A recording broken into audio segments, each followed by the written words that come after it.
Shalom et bienvenue dans cette lecture du chapitre 5 de l'épître de Jacques. Verset 1. À vous maintenant, riches, pleurez et gémissez à cause des malheurs qui viendront sur vous. Avant de continuer cette lecture, je voulais aller dans Matthieu 6 et lire cette partie de l'Évangile où Yeshua nous enseigne des choses qui sont en relation bien sûr avec Jacques. Premier verset de Matthieu 6. Gardez-vous de pratiquer votre justice devant les hommes pour en être vus. Autrement, vous n'aurez point de récompense auprès de votre Père qui est dans les cieux. Lors donc que tu fais l'aumône, ne sonne pas de la trompette devant toi comme font les hypocrites dans les synagogues et dans les rues, afin d'être glorifiés par les hommes. Je vous le dis en vérité, ils reçoivent leur récompense. Mais quand tu fais l'aumône, que ta main gauche ne sache pas ce que fait ta droite, afin que ton aumône se fasse en secret, et ton Père qui voit dans le secret te le rendra. Lorsque vous priez, ne soyez pas comme les hypocrites qui aiment à prier debout dans les synagogues et au coin des rues, pour être vus des hommes. Je vous le dis en vérité, ils reçoivent leur récompense. Mais quand tu pries, entre dans ta chambre, ton bureau, ferme ta porte et prie ton Père qui est là dans le lieu secret, et ton Père qui voit dans le secret te le rendra.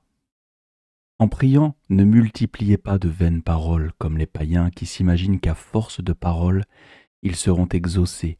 Ne leur ressemblez pas, car votre Père sait de quoi vous avez besoin avant que vous le lui demandiez. Ici, je m'arrête quelques instants parce que c'est quoi multiplier des vaines paroles? C'est par exemple pour nos frères et sœurs catholiques de réciter pendant le temps des prières des dizaines de fois le Je vous salue Marie, des dizaines de fois le Notre Père. Yeshua ici nous donne un exemple, la prière du Notre Père justement, qui est un canevas que nous pouvons réutiliser chaque jour pour nos prières. Il commence par d'abord remercier le ciel, remercier le Père pour le fait qu'il soit saint, que nous attendons son royaume, on va le lire un peu après, pour toutes les bénédictions qu'il nous donne chaque jour. Et puis aussi on va venir sur les tentations dont Jacques parle d'ailleurs, de chapitres avant le 5, et qui dit que les tentations ne peuvent venir de Dieu. Ensuite, il va nous exhorter à pardonner, si nous voulons nous aussi être pardonnés. Nous allons le lire au verset 9. Voici donc comment vous devez prier. Notre Père qui es au ciel, que ton nom soit sanctifié. Que ton règne vienne, et c'est ce que nous attendons, son royaume. Que ta volonté soit faite sur la terre comme au ciel. Donne-nous aujourd'hui notre pain quotidien. On a l'impression qu'il y a une répétition, mais non, chaque jour nous recevons quelque chose de nouveau. Chaque jour nous recevons de Dieu de nouvelles bénédictions. Pardonne-nous nos offenses comme nous aussi nous pardonnons à ceux qui nous ont offensés. Ne nous induis pas en tentation. Ici, c'est pas exact, puisque Jacques nous disait clairement que Dieu ne tente pas. Mais aide-nous à sortir de la tentation. Délivre-nous des attaques du malin, car c'est à toi qu'appartiennent dans tous les siècles le règne, la puissance et la gloire. Amen. Si vous pardonnez aux hommes leurs offenses, votre Père céleste vous pardonnera aussi. Mais si vous ne pardonnez pas aux hommes, votre Père ne vous pardonnera pas non plus vos offenses. Ensuite, il va parler du jeûne, et le passage qui m'intéressait, c'était le verset 19.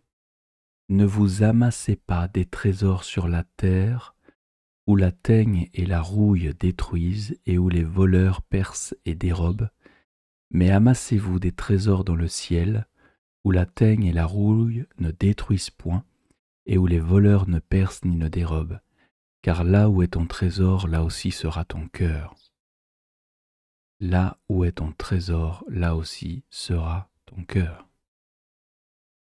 Vous pouvez continuer la suite, mais nous allons revenir à Jacques et recommencer à partir du verset 1.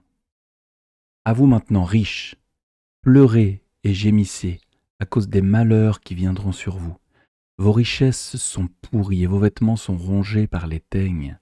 Votre or et votre argent sont rouillés, et leur rouille s'élèvera en témoignage contre vous, et dévorera vos chairs comme un feu. Vous avez amassé des trésors dans les derniers jours. Voici le salaire des ouvriers qui ont moissonné vos champs, et dont vous les avez frustrés, crient, et les cris des moissonneurs sont parvenus jusqu'aux oreilles du Seigneur des armées. Adonai Tsevaot en hébreu. Vous avez vécu sur la terre dans les voluptés, dans les délices, vous avez rassasié vos cœurs au jour du carnage. Vous avez condamné, vous avez tué le juste, qui ne vous a pas résisté. Verset 7. Soyez donc patients, frères, jusqu'à l'avènement du Seigneur. Voici le laboureur attend le précieux fruit de la terre, prenant patience à son égard, jusqu'à ce qu'il ait reçu les pluies de la première et de l'arrière-saison. Vous aussi soyez patients, affermissez vos cœurs, car l'avènement du Seigneur est proche. Ne vous plaignez pas les uns des autres, frères, afin que vous ne soyez pas jugés. Voici le juge est à la porte. Prenez, mes frères, pour modèle de souffrance et de patience, les prophètes qui ont parlé au nom du Seigneur. Voici, nous disons, bienheureux ceux qui ont souffert patiemment. Vous avez entendu parler de la patience de Job, et vous avez vu la fin que le Seigneur lui accorda, car le Seigneur est plein de miséricorde et de compassion. Là aussi, nous pouvons nous arrêter quelques instants et revenir à Matthieu, mais cette fois-ci au chapitre 5, où Yeshua parle au chapitre 5 de ce que l'on appelle dans le catholicisme les béatitudes. Mais vous voyez ici qu'il sort un discours qui ressemble encore à un discours que Jacques a utilisé comme inspiration. Verset 1 de Matthieu 5. Voyant la foule, Yeshua monta sur la montagne, et après qu'il se fut assis, ses disciples s'approchèrent de lui. Puis ayant ouvert la bouche, il les enseigna et dit : Heureux les pauvres en esprit, car le royaume des cieux est à eux. Heureux les affligés, car ils seront consolés. Heureux les débonnaires, car ils hériteront la terre. Heureux ceux qui ont faim et soif de la justice, car ils seront rassasiés. Heureux les miséricordieux, car ils obtiendront miséricorde. Heureux ceux qui ont le cœur pur, car ils verront Dieu. Heureux ceux qui procurent la paix, car ils seront appelés fils de Dieu. Heureux ceux qui sont persécutés pour la justice, car le royaume des cieux est à eux. Heureux serez-vous lorsqu'on vous outragera, qu'on vous persécutera, et qu'on dira faussement de vous toutes sortes de mal à cause de moi. Réjouissez-vous et soyez dans l'allégresse, parce que votre récompense sera grande dans les cieux, car c'est ainsi qu'ont persécuté les prophètes qui ont été avant vous. Revenons à Jacques et voyons ici les différentes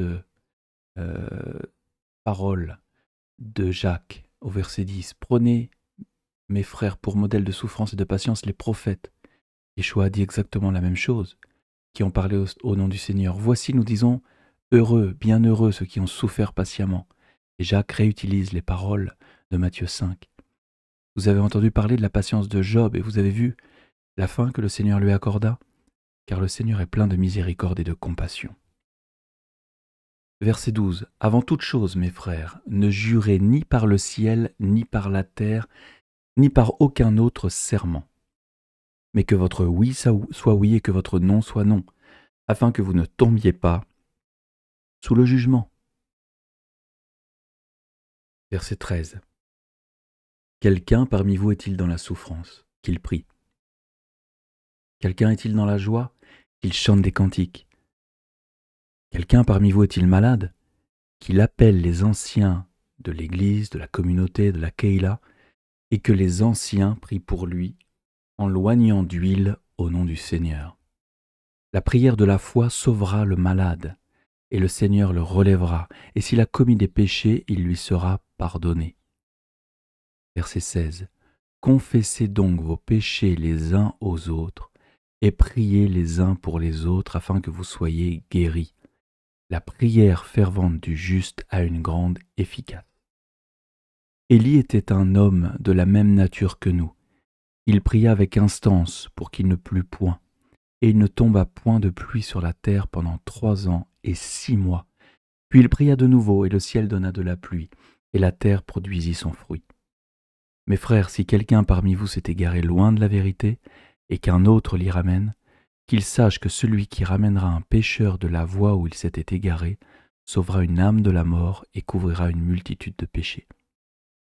Jacques termine son épître en donnant encore quelques conseils à la Keïla, à l'Église, en parlant de ceux qui souffrent, ceux qui sont dans la joie, ceux qui sont malades, ceux qui ont péché. Il les exhorte à confesser leurs péchés les uns aux autres. Il est important de comprendre que la repentance n'est pas seulement dire une petite prière de quelques minutes en disant « Seigneur Yeshua, je te demande pardon pour tous mes péchés ». Point. Il est important de comprendre que la confession est plus intime, plus complète, et que nous devons confesser l'intégralité de nos péchés au Seigneur et lui demander pardon pour tous les péchés que nous avons faits. En les confessant à un frère ou à une sœur en qui nous avons totalement confiance, qui ne répétera cela à personne, alors nous proclamons de notre bouche que nous en avons assez de tel et tel type de péché, que nous ne voulons plus les faire. Notre frère ou notre sœur pourra prier pour nous et nous aider dans ce combat. La confession est importante pour annihiler cette pensée de ce péché, cette tentation dont parle Jacques, dont parle Yeshua. Confessez les péchés à voix haute, demandez pardon pour les péchés que vous avez faits. Ces péchés sont des portes ouvertes qui ne concernent que vous. Mon péché n'est pas obligatoirement celui de mon frère ou celui de ma sœur, mais c'est mon combat dans ma vie. Et j'aurai toujours cette tentation qui diminuera avec le temps, et cette tentation, ce combat, et le fait de le confesser clairement et de demander pardon pour ce péché est une victoire spirituelle. Nous croyons que Yeshua est mort sur la croix pour nos péchés, que son sang a coulé de son côté, mêlé d'eau, et que son sang couvre nos péchés.